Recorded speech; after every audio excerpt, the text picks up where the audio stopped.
نشهد أن لا إله إلا الله وحده لا شريك له ونشهد أن محمدًا عبده ورسوله أما بعد فأعوذ بالله من الشيطان الرجيم بسم الله الرحمن الرحيم فبما رحمة من الله لنت لهم ولو كنت فظا غليظ القلب لانفضوا من حولك فاعف عنهم واستغفر لهم وشاورهم في الأمر فإذا عزمت فتوكل على الله إن الله يحب المتوكلين وقال الله تبارك وتعالى في مقام آخر لقد كان لكم في رسول الله أسوة حسنة لمن كان يرجو الله واليوم الآخر وذكر الله كثيرا صدق اللہ العظیم۔ میرے انتہائی واجب الاحترام قابل صد احترام بھائیوں، دوستوں اور بزرگوں، قرآن کریم میں اللہ رب العزت نے ارشاد فرمایا لَقَدْ كَانَ لَكُمْ فِي رَسُولِ اللَّهِ أُسْوَةٌ حَسَنَةٌ کہ نبی اکرم صلی اللہ علیہ وسلم کی زندگی تمہارے لیے ایک بہترین نمونہ ہے، ہر اس شخص کے لیے کہ جو اللہ پر، آخرت کی ذات پر، آخرت کے دن پر جو ایمان رکھتا ہو تو اس کے لیے بہترین نمونہ آپ صلی اللہ علیہ وسلم کا اسوہ حسنہ ہے۔ تو یہ جملہ تو ہم سنتے رہتے ہیں کہ آپ صلی اللہ علیہ وسلم کی زندگی ہمارے لیے ایک بہترین مشعل راہ ہے، تو آپ نے زندگی کیسے گزاری؟ آپ صلی اللہ علیہ وسلم کے اخلاق، اعمال، معاشرت، چھوٹوں کے ساتھ آپ کا رویہ، بڑوں کے ساتھ آپ کا برتاؤ، آپ کی سخاوت، آپ کا قیام اللیل، آپ صلی اللہ علیہ وسلم کی شب بیداری، دشمنوں کے ساتھ حسن سلوک، تحمل مزاجی، بردباری، آپ کی نرمی اور شفقت، قادر ہو کر معاف کر دینا، اپنے تو اپنے غیروں کے ساتھ بھی حسن سلوک کرنا، تو آپ کی زندگی کے ایسے مشعل راہ، اصول اور رہنما کون کون سے ہیں؟ تو آج ان میں سے چند ایک کا تذکرہ ہوگا کہ ہم انہیں اپنی زندگی میں لے کر آئیں کہ آپ صلی اللہ علیہ وسلم کا اسوہ حسنہ کس طرح ہے۔ سب سے پہلی چیز ہے نبی اکرم صلی اللہ علیہ وسلم کے عقائد میں استقامت۔ نبی اکرم صلی اللہ علیہ وسلم کی عقائد میں استقامت کتنی تھی کہ جب یہ مشرکین مکہ ابو طالب کے پاس آئے اور آ کر کہا کہ آپ اپنے بھتیجے کو سمجھائیے کہ یہ ہمارے بتوں کو، لات اور منات کو برا بلا کہتے ہیں، آپ ان سے کہو کہ ہمارے بتوں کو کچھ نہ کہے، اگر انہیں دولت چاہیے تو ہم انہیں دولت دینے کے لیے تیار ہیں، انہیں سرداری چاہیے تو ہم انہیں سردار بنا دیں گے، اور اگر یہ نکاح کرنا چاہیں تو عرب کی حسین اور جمیل لڑکی کے ساتھ ہم ان کا نکاح کرا دیں گے، یعنی دولت، سرداری، منصب، عہدہ، رشتہ جو چاہیے ہم اس کے لیے تیار ہیں، یہ اپنی دعوت سے صرف پیچھے ہٹ جائیں۔ ابو طالب نے آپ صلی اللہ علیہ وسلم کو بلایا۔ نبی اکرم صلی اللہ علیہ وسلم ابو طالب کے بھتیجے ہیں، تو انہوں نے کہا بھتیجے میرے پاس اس طرح مشرکین مکہ کے لوگ آئے تھے اور انہوں نے آ کر یہ تمہارے لیے ایک بہت بڑی بات رکھی کہ اگر تمہیں دولت چاہیے تو وہ دولت دیں گے، سرداری چاہیے سرداری دیں گے، رشتہ چاہیے رشتہ دیں گے، آپ اپنی دعوت سے پیچھے ہٹ جائیے۔ آپ صلی اللہ علیہ وسلم نے اس موقع پہ ارشاد فرمایا چچا جان، اگر یہ لوگ میرے ایک ہاتھ پر سورج لا کے رکھ دیں، ایک ہاتھ پر چاند لا کے رکھ دیں، اور پھر یہ کہیں کہ محمد تو اپنی دعوت سے پیچھے ہٹ جا، تب بھی میں اپنے دین اسلام کی دعوت کو نہیں چھوڑوں گا۔ یعنی دولت پیسہ تو دور کی بات، اگر ان کے اختیار اور قدرت میں ہو یہ سورج کو لا کر میرے ہاتھ پہ رکھ دیں، چاند کو لا کر دوسرے ہاتھ پہ رکھ دیں، یعنی ہر قسم کا ظلم کر دیں، تکلیف میں ڈال دیں، مشقتوں میں ڈال دیں، لیکن میں اپنی اس دعوت سے، دین اسلام سے پیچھے نہیں ہٹوں گا۔ تو آپ صلی اللہ علیہ وسلم کی یہ ہے عقائد میں استقامت۔ اس میں ہمارے لیے ایک اصول ہے کہ انسان پر جیسے بھی حالات آئیں، آزمائشیں، پریشانیاں آئیں، تو وہ کبھی بھی دین اسلام کو نہ چھوڑے، مذہب پر استقامت اختیار کرے، حالات کا مقابلہ کرے اور اللہ رب العزت سے نصرت اور مدد اللہ سے مانگتا ہی رہے۔ آپ صلی اللہ علیہ وسلم کی نماز کیسی تھی؟ ام المومنین حضرت عائشہ رضی اللہ تعالیٰ عنہ فرماتی ہیں آپ صلی اللہ علیہ وسلم راتوں کو قیام فرماتے، اتنا طویل قیام ہوتا تھا کہ آپ کے پاؤں مبارک پہ ورم آ جاتا تھا، آپ کے پاؤں سوج جاتے تھے۔ تو میں کہتی کہ یا رسول اللہ آپ اتنا قیام کیوں فرماتے ہیں؟ آپ صلی اللہ علیہ وسلم کے تو اگلے پچھلے سب گناہ معاف تھے، نبی اکرم صلی اللہ علیہ وسلم تو معصوم ہیں، فرمایا آپ اتنی عبادت کیوں فرما رہے ہیں؟ تو رسول اللہ صلی اللہ علیہ وسلم نے فرمایا عائشہ کیا میں اللہ کا شکر گزار بندہ نہ بنوں؟ میں اللہ کا شکر گزار بندہ بننا چاہتا ہوں۔ تو باوجود آپ کے معصوم ہونے کے پھر بھی آپ کا راتوں میں قیام اتنا طویل تھا۔ آپ صلی اللہ علیہ وسلم کی قرآن کریم کی تلاوت کے وقت کیفیت کیا ہوتی تھی؟ صحیح مسلم کی روایت ہے، رسول اللہ صلی اللہ علیہ وسلم نے حضرت عبداللہ ابن مسعود رضی اللہ تعالیٰ عنہ سے فرمایا عبداللہ تم میرے سامنے قرآن پڑھو۔ فرمایا یا رسول اللہ میں کیسے پڑھوں، قرآن تو آپ پہ نازل ہوا۔ آپ نے فرمایا نہیں آج میرا دل چاہتا ہے کوئی پڑھے اور میں سنوں۔ تو حضرت عبداللہ ابن مسعود رضی اللہ تعالیٰ عنہ نے تلاوت شروع کی، آپ صلی اللہ علیہ وسلم سن رہے تھے، اور جب پڑھتے پڑھتے فرمایا میں اس آیت پہ پہنچا فَكَيْفَ إِذَا جِئْنَا مِن كُلِّ أُمَّةٍ بِشَهِيدٍ وَجِئْنَا بِكَ عَلَى هَؤُلَاءِ شَهِيدًا، ہم ہر امت میں سے ایک گواہ لے کر آئیں گے اور آپ کو ساری امتوں پر گواہ بنا کر پیش کریں گے۔ فرمایا جب میں نے یہ آیت پڑھی اور میں نے سر اٹھا کر دیکھا تو رسول اللہ صلی اللہ علیہ وسلم کی آنکھوں سے آنسو بہہ رہے تھے۔ تو گویا جب قرآن کی تلاوت ہوتی تھی تو نبی اکرم صلی اللہ علیہ وسلم کی آنکھیں اشک بار ہو جاتی تھیں اور آپ کی آنکھوں سے آنسو بہتے تھے۔ رسول اللہ صلی اللہ علیہ وسلم کا راتوں کو قیام کتنا طویل تھا، صحیح مسلم کی روایت ہے اور مسند احمد کی، حضرت حذیفہ بن یمان رضی اللہ تعالیٰ عنہ فرماتے ہیں آپ صلی اللہ علیہ وسلم نے نماز شروع کی، میں نے آپ کے پیچھے نیت باندھ کر آپ کی اقتداء کی۔ آپ نے پہلی رکعت میں سورہ بقرہ تلاوت فرمانا شروع کی۔ فرمایا جہاں جنت کا تذکرہ آتا اللہ سے جنت مانگتے، جہاں جہنم کا ذکر آتا نبی اکرم صلی اللہ علیہ وسلم اللہ سے پناہ مانگتے، جہاں انعامات کا ذکر آتا اللہ سے سوال کرتے، بڑے ٹھہر ٹھہر کر اطمینان کے ساتھ آپ قرات کر رہے تھے۔ میں نے سوچا کہ آپ 100 آیتیں پڑھیں گے رکوع کر دیں گے، لیکن آپ پڑھتے رہے یہاں تک کہ آپ نے ایک رکعت میں سورہ بقرہ تلاوت فرمائی۔ پھر آپ صلی اللہ علیہ وسلم نے سورہ آل عمران تلاوت فرمائی، اور پھر آپ نے سورہ نساء تلاوت فرمائی، اور ایک روایت میں سورہ مائدہ بھی تلاوت فرمائی۔ تو گویا 4 رکعتوں میں آپ صلی اللہ علیہ وسلم نے یہ 4 طویل صورتیں آپ نے تلاوت فرما دی۔ تو اس میں دیکھا جائے تو حضور کی زندگی کیسی گزری، قیام اللیل کا بھی اتنا اہتمام، اور قیام اللیل میں قرآن کی تلاوت کا بھی اتنا اہتمام تھا۔ نبی اکرم صلی اللہ علیہ وسلم کی حالت اس وقت کیا ہوتی تھی جب آپ کے سامنے کوئی آدمی تکلیف اور پریشانی میں آتا، کوئی مصیبت میں اور کوئی حالات سے پریشان ہو کر آتا، آپ کی کیفیت کیا ہوتی؟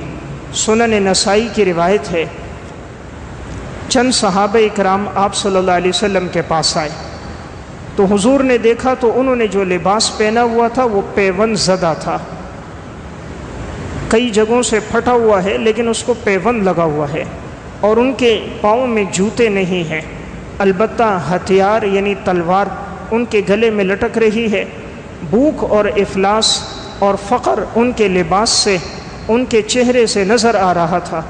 جب وہ حضور سے ملنے آئے آپ صلی اللہ علیہ وسلم نے انہیں دیکھا، نماز کا وقت ہوا، حضرت بلال سے فرمایا آذان دو، حضرت بلال نے آذان دی، نماز ہوئی، رسول اللہ صلی اللہ علیہ وسلم نے خطبہ دیا، اور اس میں آپ نے فرمایا اللہ نے جس کو دیا ہے وہ اللہ کے نام پہ خرچ کرے، تم اپنے گندم میں سے، جو میں سے، دراہم میں سے، دینار میں سے اللہ کے راستے میں خرچ کرو۔ اب صحابہ اکرام فرماتے ہیں ہم نے لانا شروع کیا، کوئی تھیلی میں لے کر آ رہا ہے، کوئی ہاتھوں میں لے کر آ رہا ہے، کوئی دراہم، کوئی گندم، کوئی مکئی، کوئی جو، کوئی کھجور لے کر آیا، یہاں تک کہ جب سامنے رکھتے گئے تو ایک بہت بڑا ڈھیر سا بن گیا دراہم، دینار، غذاؤں کا۔ تو آپ صلی اللہ علیہ وسلم کا چہرہ یوں روشن ہو گیا، فرماتے ہیں جس طرح 14ویں رات کا چاند روشن ہو جاتا ہے، کہ آپ کو راحت ملی کہ الحمدللہ یہ ان نادار صحابہ کے لیے بہت بڑا تعاون ہو گیا۔ آپ نے وہ سب کچھ ان نادار صحابہ کو دیا، اور اس موقع پہ فرمایا جس نے کسی نیکی کے کام کی بنیاد رکھی اس کو بھی اللہ اتنا اجر دے گا، اور جس نے رہنمائی کی اور اس کی وجہ سے کسی نے نیکی کی اللہ اس کو بھی اجر دے گا، اور کسی کے اجر میں کوئی کمی نہیں ہوگی۔ تو واقعہ سنانے کا مقصد کہ رسول اللہ صلی اللہ علیہ وسلم کی حالت کیا ہے کہ آپ کسی کو دیکھتے تکلیف میں، پریشانی میں، تو ایسا محسوس ہوتا گویا آپ کے اوپر پریشانی آ چکی ہے۔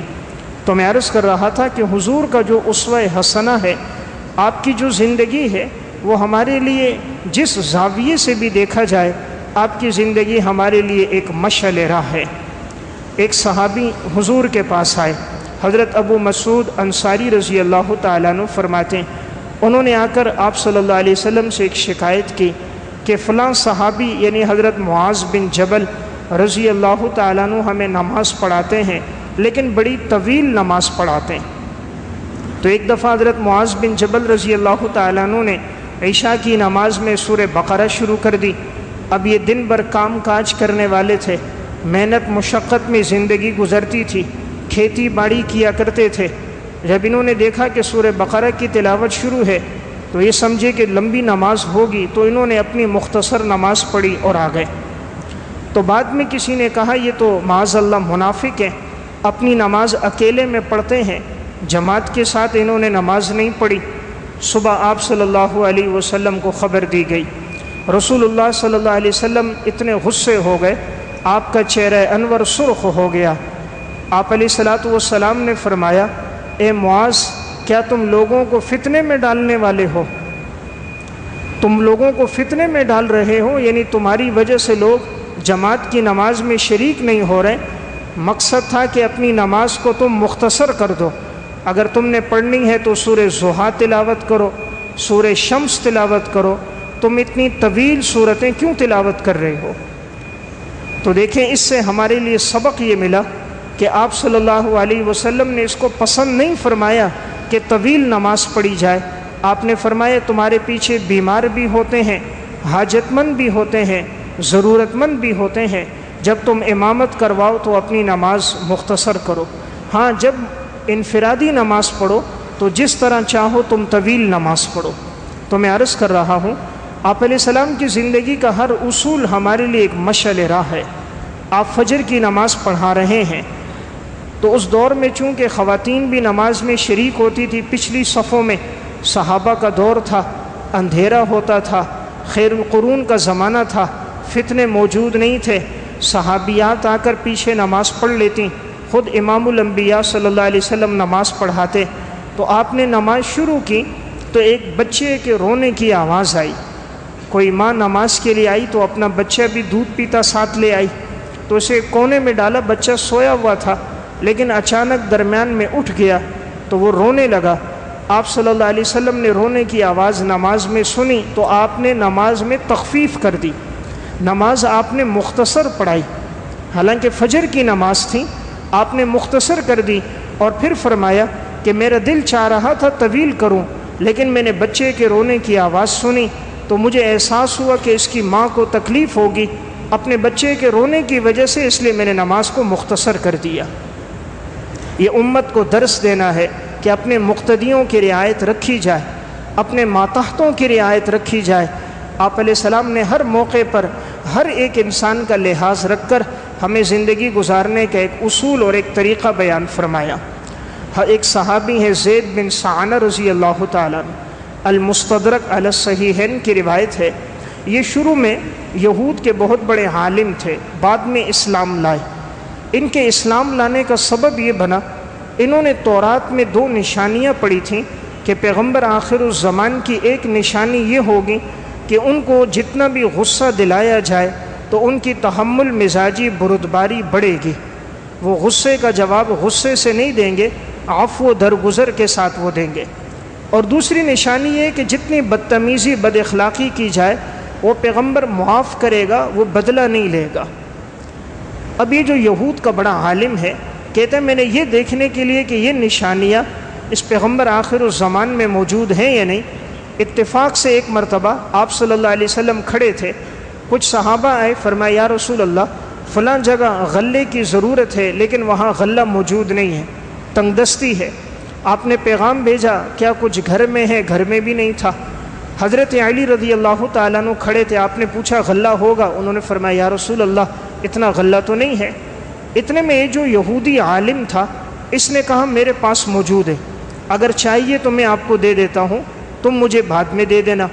آپ صلی اللہ علیہ وسلم نے فرمایا ٹھیک ہے۔ آپ نے مدت طے کر دی اس کے ساتھ اور اس سے وہ غلہ لے لیا، اور جو ضرورت مند تھے آپ نے انہیں وہ غلہ دے دیا۔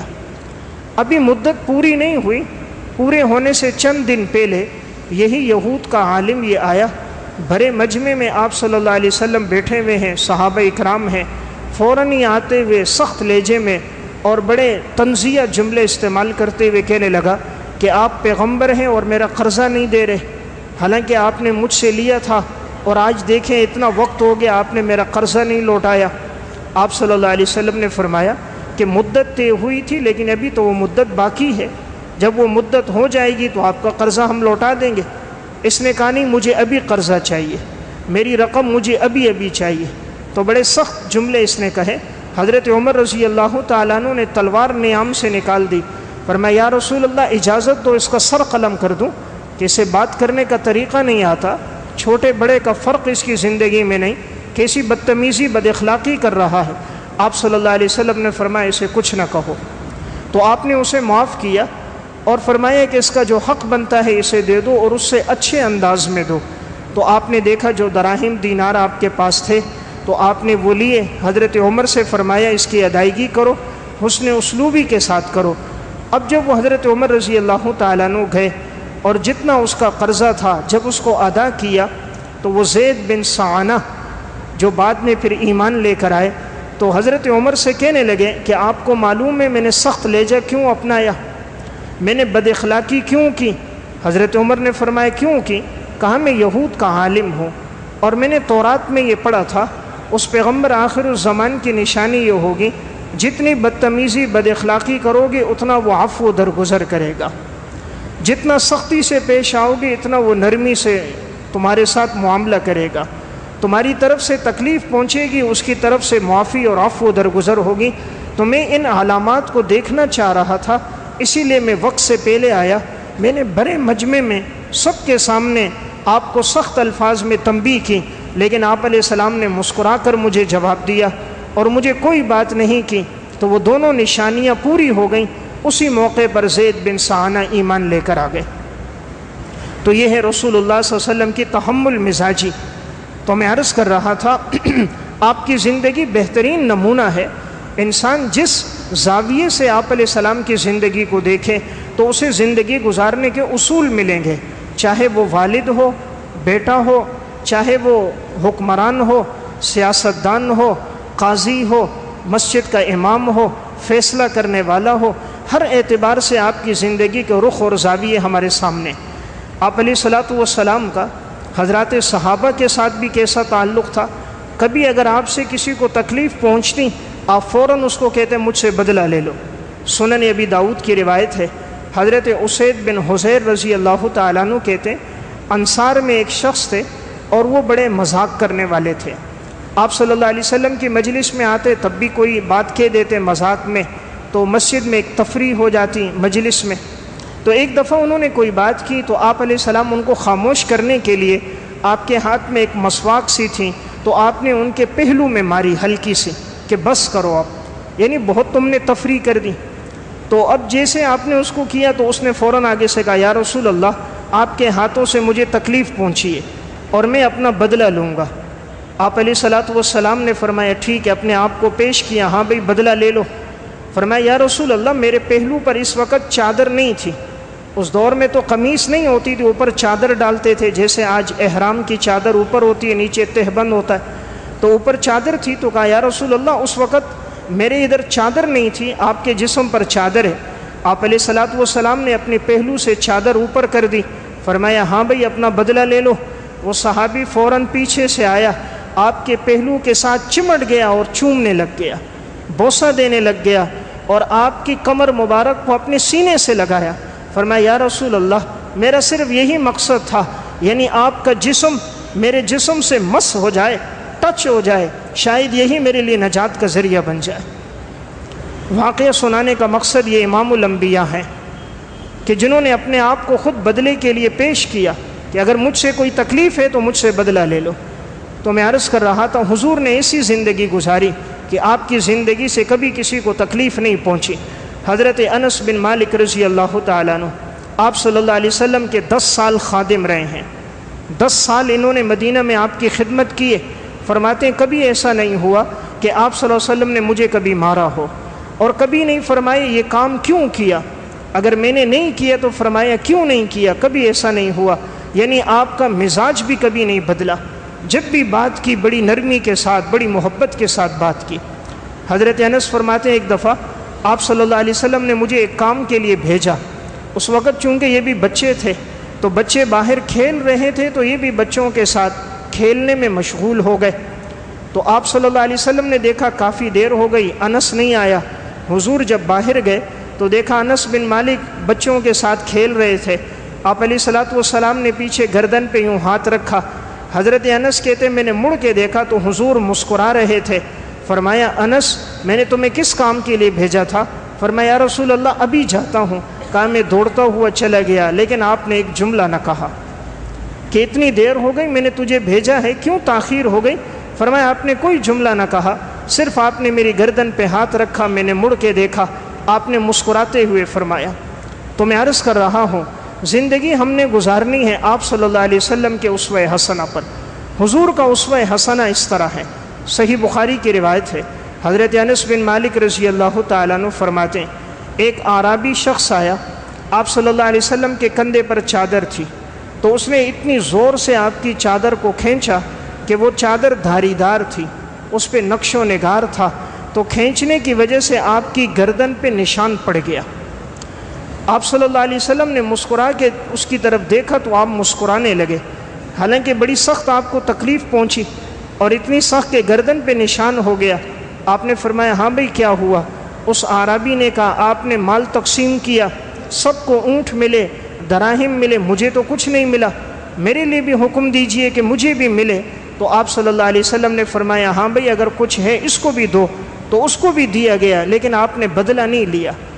کہ مانگنے کا یہ انداز تو نہیں ہوتا، سوال کرنے کا یہ انداز تو نہیں کہ جس انداز سے انہوں نے کیا، لیکن پھر بھی آپ کی تحمل مزاجی آپ علیہ الصلوۃ والسلام نے اسے معاف فرمایا۔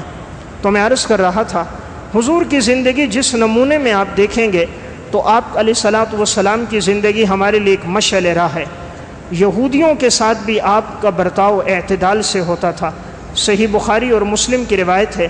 ایک موقع پر ایک یہودی بدبخت نے آپ علیہ الصلوۃ والسلام سے کہا السلام علیکم، یعنی معاذ اللہ آپ پر ہلاکت ہو، سام کا معنی آپ پر ہلاکت ہو۔ آپ صلی اللہ علیہ وسلم نے صرف وعلیکم فرمایا۔ ام المومنین حضرت عائشہ رضی اللہ تعالیٰ عنہ بیٹھی تھیں، انہیں بڑا غصہ آیا کہ اس یہودی نے آپ صلی اللہ علیہ وسلم کی شان میں نازیبت جملہ کہا۔ انہوں نے فوراً آگے سے کہا تم یہودیوں پر اللہ کا غضب ہو، اللہ کی لعنت ہو، تم پر ہلاکت ہو۔ آپ صلی اللہ علیہ وسلم نے حضرت عائشہ رضی اللہ تعالیٰ عنہ کی طرف دیکھا، آپ نے فرمایا عائشہ ان اللہ رفیق یحب الرفقہ، اللہ نرم مزاج ہے، نرمی کو پسند کرتا ہے۔ اللہ نرم مزاج ہے، نرمی کو پسند کرتا ہے، نرمی پر وہ دیتا ہے جو اللہ سختی پہ نہیں دیتا۔ فرمایا یا رسول اللہ آپ نے نہیں دیکھا انہوں نے کتنے سخت الفاظ میں بات کہی؟ آپ نے فرمایا میں نے جواب دے دیا، انہوں نے السلام علیکم کہا، میں نے وعلیکم کہا، بات پوری ہو گئی۔ اگر اس سے آگے بڑھ کر تم جواب دو کہ تم پر غضب ہو، لعنت ہو، تو گویا یہ حد سے تجاوز ہوگا۔ یعنی آپ کا معاملہ غیر مسلموں کے ساتھ بھی اعتدال کا تھا کہ رسول اللہ صلی اللہ علیہ وسلم کی زندگی کا وصف رہا، ہر موقع پر آپ کی زندگی میں اعتدال۔ تو میں ایک بات عرض کر رہا ہوں، آپ کی زندگی جو ہمارے لیے ایک نمونہ ہے، جس زاویے سے حضور کی زندگی دیکھیں گے آپ کو یہ بات نظر آئے گی۔ 3 صحابہ اکرام آئے، آپ صلی اللہ علیہ وسلم گھر میں موجود نہیں تھے، تو پردے کے پیچھے سے ازواج مطہرات سے پیغام دے کر یہ بات پوچھی گئی کہ آپ صلی اللہ علیہ وسلم کے راتوں کا قیام کے بارے میں، آپ کے اعمال اور تلاوت کے بارے میں۔ جب ان تک یہ خبر پہنچی تو پھر وہ فرمانے لگے حضور تو بخشے بخشائے معصوم ہیں، ہم کہاں آپ صلی اللہ علیہ وسلم تک پہنچ سکتے ہیں۔ تو ایک نے کہا آج کے بعد میں ساری رات قیام کروں گا، آرام نہیں کروں گا، ساری رات تہجد پڑھوں گا۔ دوسرے نے کہا آج کے بعد میں ساری زندگی روزہ رکھوں گا اور کبھی افطاری نہیں کروں گا الا یہ کہ بہت بیمار ہو جاؤں۔ تیسرے نے کہا میں شادی نہیں کروں گا، ساری زندگی عبادت میں گزاروں گا۔ اب ان تینوں نے یہ جملہ کہا، آپ صلی اللہ علیہ وسلم جب واپس آئے آپ کو خبر دی گئی، 3 صحابہ اکرام آئے تھے، جب آپ کی عبادت اور معمولات انہیں بتائے گئے تو ان میں سے ایک نے کہا میں ساری زندگی روزہ رکھوں گا، افطاری نہیں کروں گا، ایک نے کہا ساری رات قیام کروں گا، آرام نہیں کروں گا، اور ایک نے کہا میں شادی نہیں کروں گا۔ آپ صلی اللہ علیہ وسلم آئے، آپ نے خطبہ دیا، آپ نے ارشاد فرمایا تم میں سب سے زیادہ اللہ سے ڈرنے والا میں ہوں، سب سے زیادہ پرہیزگار میں ہوں، لیکن میں روزہ بھی رکھتا ہوں، افطاری بھی کرتا ہوں، میں راتوں کو قیام بھی کرتا ہوں، آرام بھی کرتا ہوں، اور میں نکاح بھی کرتا ہوں، اور یہ میری سنت ہے، اور جو حضور کی سنت سے اعراض کرے وہ مجھ سے نہیں۔ تو گویا آپ صلی اللہ علیہ وسلم نے اعتدال کا درس دیا کہ یہ کہنا کہ میں ہمیشہ پوری رات قیام کروں گا، اتنی انسان کی طاقت نہیں ہے، اتنا انسان کے بس میں نہیں ہے، اس لیے آپ نے فرمایا آرام بھی کرو، کچھ حصہ رات کو عبادت بھی کرو۔ یہ کہ ساری زندگی روزے رکھوں گا، آپ نے فرمایا نہیں، روزے بھی رکھو، افطاری بھی کرو۔ یہ کہ نکاح نہیں کروں گا، فرمایا نہیں، نکاح کرو، نکاح پیغمبر کی سنت ہے۔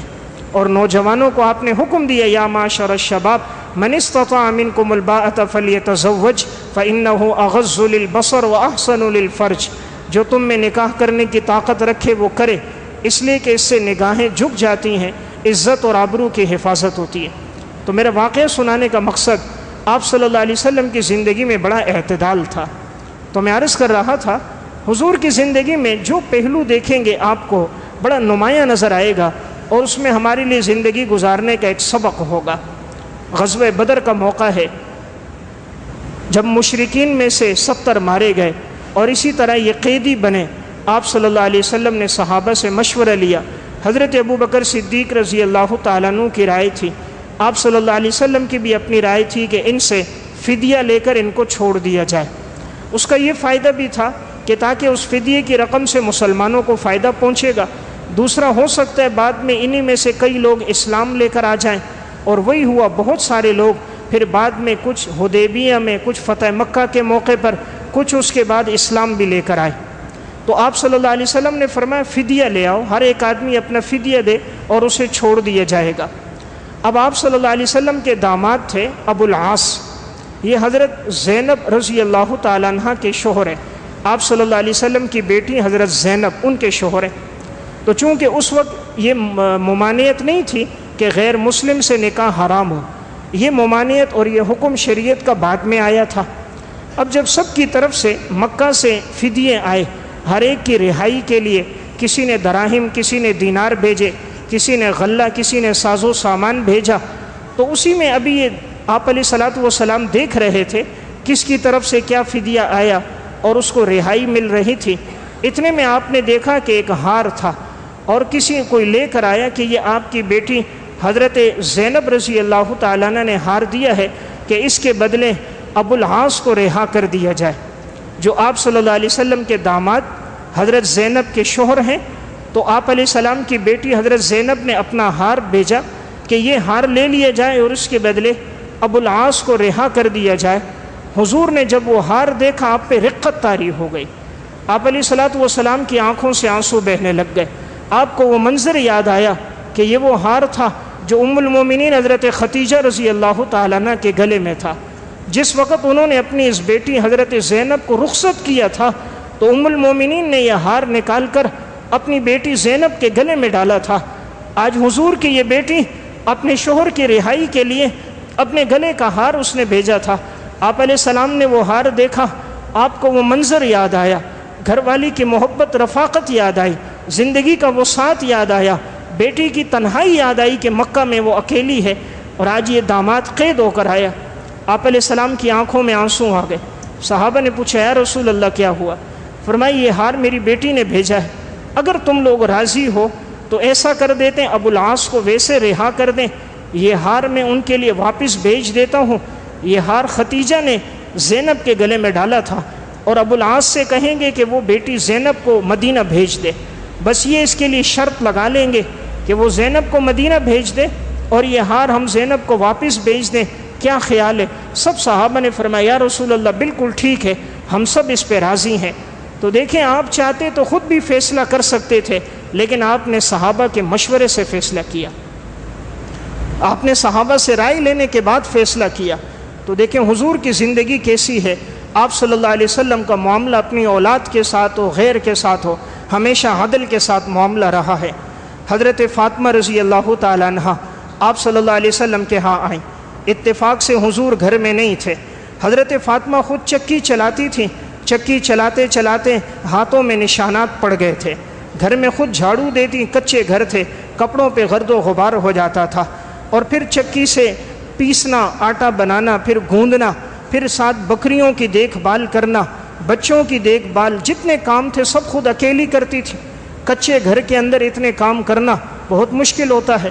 تو ایک موقع پر آپ صلی اللہ علیہ وسلم کے پاس غلام آئے، تو حضرت فاطمہ آئیں، حضور گھر پہ نہیں تھے، حضرت عائشہ رضی اللہ تعالیٰ عنہ تھی۔ حضرت عائشہ نے پوچھا فاطمہ کیسے آنا ہوا؟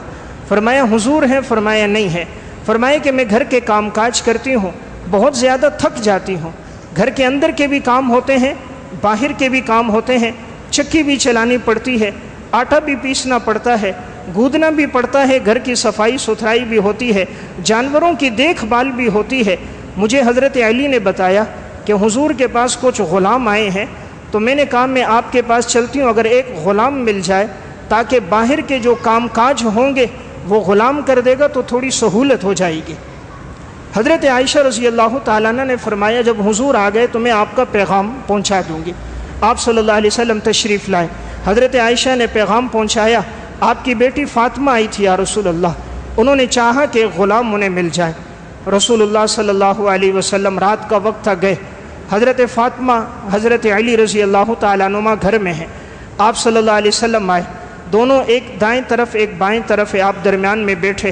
آپ نے فرمایا بیٹی فاطمہ مجھے خبر ملی ہے، تم جس مقصد کے لیے آئی تھی مجھے پتہ چلا ہے، اور میں تمہیں ایک وظیفہ دے رہا ہوں، 33 مرتبہ سبحان اللہ، 33 مرتبہ الحمدللہ، 34 مرتبہ اللہ اکبر پڑھا کرو، اور جب تم بستر پہ لیٹنے آؤ یہ وظیفہ پڑھ کے تم سو جایا کرو۔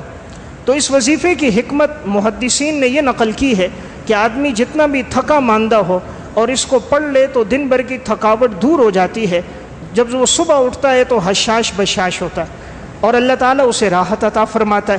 تو آپ علیہ الصلوۃ والسلام نے اپنی بیٹی کو وظیفہ دیا، اور آپ نے فرمایا جو غلام آئے تھے تم سے زیادہ مستحق لوگ موجود ہیں، یعنی صحابہ میں بہت سے ایسے ہیں جو نادار ہیں، بدر کے صحابہ، احد کے صحابہ، بہت سے فقیر ہیں، تنگ دست ہیں، صفہ والے ہیں، بہت سے ایسے ہیں جو یتیم ہیں، بہت سی عورتیں بیوہ ہیں، فاطمہ وہ تم سے زیادہ مستحق ہیں۔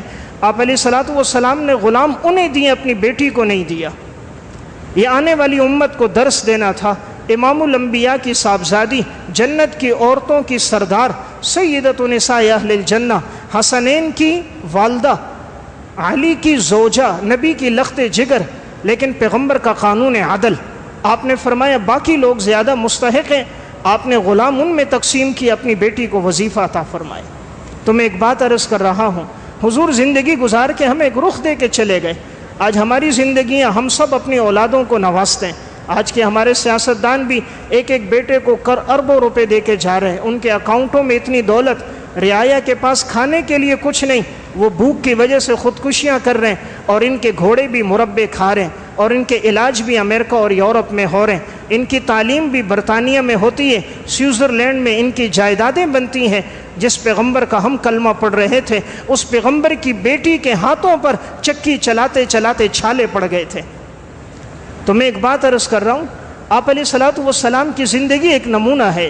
جس رخ سے آپ دیکھیں گے آپ کی زندگی ایک اسوہ حسنہ ہوگی. چاہے وہ میدان جنگ میں دیکھیں آپ، صحابہ اکرام فرماتے ہیں غزوہ حنین کا معرکہ تھا، دشمنوں نے تیر اندازی شروع کر دی، سب کے قدم اکھڑ گئے، لیکن آپ صلی اللہ علیہ وسلم اکیلے میدان جنگ میں تھے، اور آپ کی زبان پر ایک شعر تھا، انا النبی لا کذب انا ابن عبد المطلب، میں عبد المطلب کا بیٹا ہوں، میں سچا نبی ہوں، جھوٹا نبی نہیں ہوں کہ میدان جنگ سے بھاگ جاؤں. تیروں کی بوچھاڑ ہے اور پیغمبر آخر الزمان کھڑے ہوئے ہیں. مدینہ میں افواہ آئی، دشمن نے حملہ کر دیا، آپ نے ابو طلحہ انصاری سے گھوڑا لیا، مجھے گھوڑا دو میں چکر لگاتا ہوں. پورے مدینہ کے اطراف میں چکر لگا کر آئے. آپ صلی اللہ علیہ وسلم نے فرمایا میں نے دیکھا ہے کوئی دشمن نے حملہ نہیں کیا، پریشان ہونے کی ضرورت نہیں. یعنی حضور کی زندگی جس اس میں دیکھیں گے، آپ کی سخاوت دیکھیں، بہادری دیکھیں، شب بیداری دیکھیں، صوم و صلات کے ساتھ آپ کا تعلق دیکھیں، ہر اعتبار سے آپ سب سے نمایاں نظر آتے ہیں. بچوں کے ساتھ شفقت اتنی. اقرا بن حابس ایک صحابی ہیں، دیہات کے رہنے والے تھے. آپ صلی اللہ علیہ وسلم نے بچہ آیا، آپ نے بوسہ دیا، فرمایا یا رسول اللہ آپ بوسہ دے رہے، میرے 10 بچے، میں نے تو کبھی بوسہ نہیں دیا. رسول اللہ صلی اللہ علیہ وسلم نے فرمایا اقرا، اگر اللہ نے تیرے دل سے شفقت نکال دی، رحمت نکال دی، تو میں تو کچھ نہیں کر سکتا. یہ تو اللہ کی طرف سے محبت اور شفقت ہوتی ہے. تو آپ کا یہ طرز رہا ہے بچوں کے ساتھ بھی. عورتیں بچے لے کر آتی کہ آپ تحنیک کریں، یعنی کھجور چبا کر منہ میں ڈالیں، اپنا لعاب دہن ڈالیں، نام رکھیں. بسا اوقات کوئی بچہ حضور کی گود میں رکھا جاتا، بچہ پیشاب کر لیتا، کبھی آپ نے ناگواری کا اظہار نہیں کیا. مسند احمد کی روایت ہے، بچہ لایا گیا، پیشاب کر دیا، پیشاب آپ کے کپڑوں پر تھا، آپ نے فرمایا بچے کو کچھ نہ کہو. ماں غصہ کر رہی تھی، فرمایا کچھ نہ کہو، یہ بچہ ہے. حضور کا مزاج کیسا ہے؟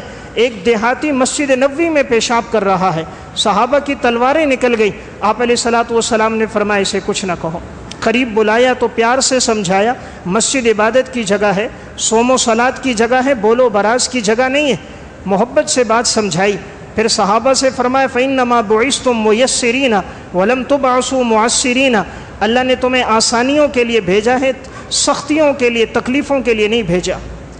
تو میں عرض کر رہا ہوں پیشاب کر رہا ہے مسجد میں، لیکن امام الانبیاء کتنی محبت سے اسے سمجھا رہے ہیں. تو حضور کی زندگی کا جو رخ دیکھیے اس میں ہمارے لیے ایک مشعل راہ ہے کہ آپ صلی اللہ علیہ وسلم کیسی زندگی گزار کے گئے. صحیح مسلم کی روایت ہے، حضرت معاویہ بن حکم سلمی رضی اللہ تعالیٰ عنہ فرماتے ہیں میں نماز میں تھا، ایک آدمی کو چھینک آ گئی تو میں نے اسے جواب میں یرحمک اللہ کہا. اب نماز میں چونکہ جواب دینا درست نہیں ہے، لیکن چونکہ ابتدائی اسلام میں گنجائش تھی، بعد میں بالکل ممانعت ہو گئی، تو انہیں یہ حکم کا نہیں پتہ تھا. یہ سمجھے کہ جواب آدمی دے سکتا ہے، جیسے نماز سے باہر دے سکتا ہے نماز میں بھی دے سکتا ہے، تو انہوں نے یرحمک اللہ کہا ان کے چھینکنے پر. تو صحابہ اکرام میں سے بعض نے ہاتھ اپنی ران پہ مارا ان کو خاموش کرنے کے لیے کہ یعنی کچھ نہ کہو، نماز میں کسی کو جواب نہ دو. تو اب یہ کہتے ہیں میں نے دیکھا صحابہ مجھے خاموش کر رہے ہیں، میں خاموش رہا. نماز ختم ہو گئی، میں آپ صلی اللہ علیہ وسلم کے پاس آیا. بعض نے آ کر بتایا یا رسول اللہ نماز میں جواب دے رہا تھا، بات کر رہا تھا. فرماتے جب میں حضور کے پاس بیٹھا ایک جملہ کہا معاویہ بن حکم نے، فرمایا ما رأیت معلما قبلہ ولا بعدہ احسن تعلیما منہ فواللہ ما ضربنی ولا قہرنی ولا شتمنی. اللہ کی قسم حضور جیسا معلم نہ میں نے حضور سے پہلے دیکھا نہ حضور کے بعد دیکھا. آپ نے نہ مجھے ڈانٹا، نہ مارا، نہ تان تشنی کی. محبت سے سمجھایا معاویہ نماز میں جواب نہیں دیا جاتا، نماز میں بات چیت نہیں ہوتی. کسی کو چھینک آ جائے نماز کے بعد جواب دے دو، آئندہ ایسا نہیں کرنا. فرمایا اتنی محبت سے سمجھایا کہ جیسے کوئی ماں بھی اپنی اولاد کو اس طرح نہیں سمجھاتی. تو میں ایک بات عرض کر رہا تھا، آپ صلی اللہ علیہ وسلم کی زندگی کا جو رخ دیکھیے آپ کو ایک نمایاں نظر آئے گا. آپ کو ان سے بھی محبت ہوتی تھی جو سیافام ہوتے، آرابی ہوتے، غریب ہوتے، تنگ دست ہوتے. آج تو ہمیں محبت ہوتی ہے مالداروں سے، پیسے والوں سے، جن سے ہماری کوئی غرض ہو، جس سے ہمارا کوئی مفاد ہو، اس سے تعلق ہوتا ہے. غریب کو تو آج کوئی سلام بھی نہیں کرتا، آج سلام بھی ہوتا ہے تو دولت کو. امام الانبیاء کی حالت کیا ہے؟ مسند احمد کی روایت ہے، آپ صلی اللہ علیہ وسلم کا ایک صحابی ہے ظاہر بن حرام رضی اللہ تعالیٰ عنہ. یہ دیہات کا رہنے والا تھا اور بڑا سیافام تھا، رنگ کے اعتبار سے کالا سا تھا، خوبصورت نہیں تھا. جب بھی یہ دیہات سے آتا آپ صلی اللہ علیہ وسلم کے لیے ہدیہ لے کر آتا.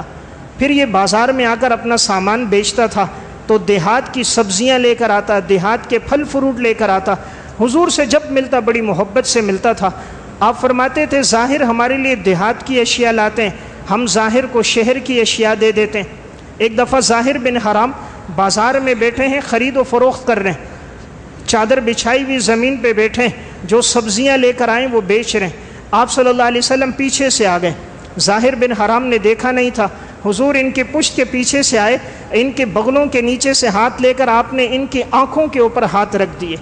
آپ نے آنکھوں پہ ہاتھ رکھے تو وہ اپنے آپ کو چھڑانے لگے کہ کون ہے، تو اب ان کو محسوس ہوا کہ یہ آپ صلی اللہ علیہ وسلم ہے۔ تو ظاہر بن حرام نے اپنی پشت کو اور پیچھے کیا تاکہ آپ کے جسم کے ساتھ میرا جسم مس ہو جائے۔ پہلے تو چھڑانے کی کوشش کی، جب پتہ چلا حضور ہیں تو یہ تو بڑی سعادت، امام الانبیاء کا جسم میرے جسم سے ٹچ ہو جائے۔ ظاہر بن حرام نے اپنا جسم پیچھے کیا، آپ صلی اللہ علیہ وسلم نے ان کی آنکھوں پہ ہاتھ رکھے ہیں، ان کے ساتھ آپ خوش طبی فرما رہے تھے۔ آپ نے فرمایا ظاہر ہم تمہیں فروخت کریں گے، کون تمہیں خریدے گا؟ فرمایا یا رسول اللہ، آنکھوں میں آنسو آ گئے صحابی کے، یا رسول اللہ میری قیمت بہت کم ہوگی، میں تو سیافام ہوں، کالا ہوں، تو میری قیمت بہت کم ہوگی اگر مجھے آپ فروخت کریں گے۔ آپ نے فرمایا ظاہر اللہ کے ہاں تیری بڑی قیمت ہے، انسانوں کے ہاں تیری قیمت ہو نہ ہو، اللہ کے ہاں تیری بڑی قیمت ہے۔ انسان ظاہر کو دیکھتے ہیں، رب باطن کو دیکھتا ہے، انسان صورت کو دیکھتا ہے، خدا دل کو دیکھتا ہے۔ تو میں عرض کر رہا ہوں آپ کو سیافام سے بھی محبت تھی، آپ علیہ الصلوۃ والسلام غریبوں سے آپ کو زیادہ تعلق رہا۔ آپ کے ایک صحابی ہیں جلیبیب رضی اللہ تعالیٰ عنہ، الاستیعاب فی معرفت الاصحاب میں مسند احمد میں واقع ہے۔ یہ صحابی حضور کے پاس آئے، یہ بھی سیافام تھے، دیہات کے رہنے والے تھے، نہ اپنا گھر تھا، نہ مکان تھا، نہ کاروبار تھا، نہ کوئی دولت اور منصب تھا، اور رنگ کے اعتبار سے بھی سیاہ تھے، اس لیے کوئی رشتہ بھی نہیں دیتا تھا۔ آپ صلی اللہ علیہ وسلم کے پاس ایک دن آئے، حضور نے فرمایا جلیبیب نکاح ہوا ہے؟ فرمایا یا رسول اللہ کون مجھے رشتہ دے گا؟ آپ نے فرمایا مجھے پتہ چلا ہے انصار کے فلاں گھر کے اندر ایک رشتہ ہے، تو تم ایسا کرو تم وہاں جاؤ، ان کو بتانا مجھے آپ صلی اللہ علیہ وسلم نے بھیجا ہے، اگر وہ مناسب سمجھیں تو اپنی بیٹی کا نکاح تمہارے ساتھ کرا دیں گے۔ حضرت جلیبیب چلے گئے، سادگی کا دور تھا، دروازے پر دستک دی، لڑکی کا والد باہر نکلا، ہاں بھئی کیسے آنا ہوا؟ کہا میں رسول اللہ صلی اللہ علیہ وسلم کے پاس گیا تھا، آپ نے مجھ سے رشتے کے بارے میں پوچھا، میں نے کہا رشتہ نہیں ہوا، حضور نے مجھے ادھر بھیجا ہے، مناسب سمجھے تو اپنی بیٹی کا نکاح میرے ساتھ کر دیں۔ اب والد نے جب دیکھا، وہ تو پہچانتے تھے، علاقے میں غریب تنگ دست آدمی، عہدہ منصب مال کچھ نہیں، سر چھپانے کی جگہ کوئی نہیں، حسن و جمال بھی کوئی نہیں۔ وہ اندر گئے، گھر والی سے بات کی کہ کیا کریں، جلیبیب آیا ہے، انہوں نے کہا ہے کہ حضور نے ان کو بھیجا ہے اور ہماری بیٹی کا رشتہ، بیٹی بھی نہایت خوبصورت اور باکرہ، تو آپ کی کیا رائے، کیا کیا جائے؟ تو عورت تو بہرحال عورت ہوتی ہے، وہ آپس میں بات کرنے لگی کہ بھئی ان کو ہم کیسے رشتہ دیں، اس کے پاس تو جگہ ہی کوئی نہیں ہے، کہاں ٹھہرائے گا، پیسہ نہیں، دولت نہیں۔ اب یہ میاں بیوی آپس میں باتیں کر رہے ہیں، اتنے میں بیٹی نے بات سن لی کہ جلیبیب کو آپ صلی اللہ علیہ وسلم نے بھیجا ہے۔ بیٹی نے آواز دی اپنی والدہ کو، اماں جان اگر آپ صلی اللہ علیہ وسلم نے بھیجا ہے تو میں رشتے پہ راضی ہوں، حضور نے بھیجا ہے میں رشتے پہ راضی ہوں۔ تو اب ان سے کہا گیا وہ تو سیافام ہے، فرمائے میں راضی ہوں اس پر، اللہ مجھے ضائع نہیں کرے گا، اگر امام الانبیاء نے بھیجا اس میں خیر ہوگی۔ جب ماں باپ نے دیکھا ہماری بیٹی رشتے پہ راضی ہے، حضور کے پاس گئے، یا رسول اللہ ہماری بیٹی راضی ہے۔ آپ صلی اللہ علیہ وسلم نے اس موقع پر ہاتھ اٹھا کر دعا فرمائے، آپ نے اس لڑکی کے لیے دعا کی کہ یا اللہ اس کی زندگی میں راحت عطا فرما، اے اللہ اس کے مال اور دولت میں برکتیں عطا فرما۔ اللہ نے ایسا نوازا، الاستیعاب میں ایسا نوازا، مدینہ میں اس لڑکی سے زیادہ پھر مالدار کوئی نہیں تھا۔ اللہ نے اتنی دولت پھر دی اس کو، اتنے دراہم اور دینار دیے، سب وہ تقسیم کرتی تھیں، حضور کے رشتے پہ راضی ہو گئی۔ آپ علیہ الصلوۃ والسلام کی دعا سے اللہ نے پریشانیاں ختم کر دیں، مال اور دولت سے نواز دیا۔ یہی جلیبیب آخر شہادت کیسے ہوئی؟ صحیح مسلم فضائل میں روایت ہے، غزوے میں شریک ہوئے، لڑتے رہے، آپ علیہ السلام کا دفاع کرتے رہے، آخر یہ شہید ہو گئے۔ حضور نے فرمایا جلیبیب کو دیکھو وہ کہاں ہیں؟ تلاش کیا گیا تو نہیں ملے، کہا زخمیوں میں دیکھا، زخمیوں میں نہیں، شہیدوں میں دیکھا تو مل گئے۔ سب طرف آدمی جتنے کفار مرے ہوئے، درمیان میں جلیبیب شہید ہیں۔ آپ کو اطلاع دی گئی، رسول اللہ صلی اللہ علیہ وسلم خود آئے، صحیح مسلم کے الفاظ ہیں، آپ نے ان کے جسم کو اپنے ہاتھوں میں اٹھایا، جب تک قبر تیار نہیں ہوئی جب تک قبر تیار نہیں ہوئی، وہ سیاہ فام جس کے پاس سر چھپانے کی جگہ نہیں، جس کے پاس کھانے کے لیے کچھ نہیں، جس کو کوئی سلام نہیں کرتا، راستے میں آ جائے منہ پھیر دیتا ہے، امام الانبیاء نے اپنے بازوؤں میں اٹھایا، جب تک قبر تیار نہیں ہوئی آپ کے ہاتھوں میں جلیبیب تھے اور آپ نے اپنے ہاتھوں سے قبر میں اتارا۔ یہ آنے والی امت کو درس دیا، تمہارے پیغمبر کو غریبوں سے محبت ہے، تمہارے پیغمبر کو ناداروں سے تعلق تھا، مفلسوں کے ساتھ دیتے تھے۔ آج تو ہم کہتے ہیں ساتھ نہیں بٹھاؤ جراثیم نہ لگ جائیں۔ آج کا مالدار غریب کو پلیٹ میں کھانا نہیں کھلاتا، جس گلاس میں وہ پانی پی لے اس میں پانی نہیں پیتا، مزدور نے پانی پیا ہے۔ اور جس پیغمبر کو ماننے والے وہ دنیا سے گئے، 2 وصیتیں کر گئے، الصلاۃ نماز قائم کرنا، وما ملکت ایمانکم اپنے نوکروں کے ساتھ اچھا سلوک کرنا۔ ہمارے پیغمبر کا آخری جملہ جب دنیا سے گئے ہیں وہ ہے وما ملکت ایمانکم اپنے ماتحتوں کے ساتھ نوکروں کے ساتھ اچھا سلوک کرنا۔ آج اگر نوکر 1 دن 3 دن چھٹی کر دے، بیماری میں تنخواہ کاٹ دیتے ہیں، ایسے بعض بدبخت بھی ہوتے ہیں، اپنا بیٹا بیمار ہو جائے لاکھوں لگ جائے، غریب بیمار ہو جائے تنخواہوں میں پیسے کاٹ دیے جاتے ہیں، ذرا سی کوئی بات آ جائے، آج 10 منٹ لیٹ ہوئے اس کی تنخواہ کاٹ دی۔ حضور کی طرز زندگی ہمیں بتا رہی ہے ہمارا نوکروں غلاموں کے ساتھ حسن سلوک ہو۔ اگر یہ اوصاف ہماری زندگی میں آئے تو انشاءاللہ کامیابی ہے، ورنہ ہمیں اللہ کی طرف رجوع کر کے آپ علیہ السلام کے یہ اسوہ حسنہ کے اوصاف اللہ سے مانگنے چاہیے۔ اللہ ہم سب کو عمل کی توفیق عطا فرمائے۔